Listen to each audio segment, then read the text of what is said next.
আসসালামু আলাইকুম my dear beautiful viewers, কেমন আছেন সবাই? সবাইকে হ্যাপি নিউ ইয়ারের শুভেচ্ছা জানাচ্ছি। সবাই যেন এই 2021 সালটাকে সুন্দর করে সাজাতে পারেন, গোছাতে পারেন, সবার জন্য শুভকামনা রইল। আর বিগত দিনে আমরা 2020 সালে আল্লাহ তাআলার কাছে যে গুনাহ করেছি, ভুল করেছি, আল্লাহ তাআলা যেন আমাদের সবার গুনাহ মাফ করে দেন, সবাইকে ক্ষমা করে দেন।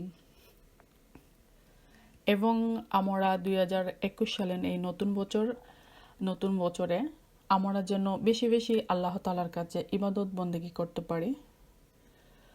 আর আল্লাহ যেন আমাদের সবাইকে ইবাদত করার তৌফিক দান করেন। আর সেই সাথে সকল সাক্ষ্য প্রমাণের সিদ্ধান্তে প্রমাণিত হয়েছে। আর যেমন এই 2021 সালের নতুন বছরে আগে তো আমরা প্রতি বছরই আসলে পার্টি হতো, ফ্যামিলি পার্টি। তো এবারের বছরে যেহেতু এটা করা হলো না, সেজন্য সেই মোতাবেক আমি ভাবলাম যে একটু ফান করে নিই সবার সাথে, এজন্য এভাবে বললাম। আর এই বছরে কিন্তু আমরা কারো করে দাওয়াত খেতে যাব না, কোনো পার্টি হবে না।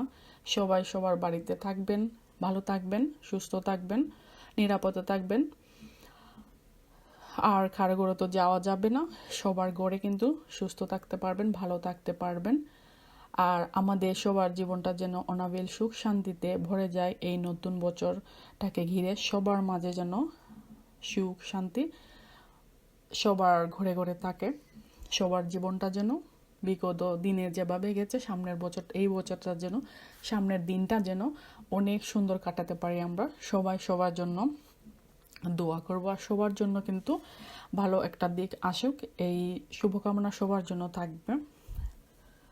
আর আমার আজকে এই নিউ ইয়ারের দিনে আমি যা রান্না করেছিলাম আজকে সেটাই একটু শেয়ার করেছি। এখানে দেখতে পাচ্ছেন বিফ দিয়ে গরুর মাংস ভুনা করেছি প্রথমে, তারপরে এটা দিয়ে বিফ বিরিয়ানি বানিয়েছি। আর ওখানে চিকেনগুলো ছিল, গ্রিল করেছিলাম।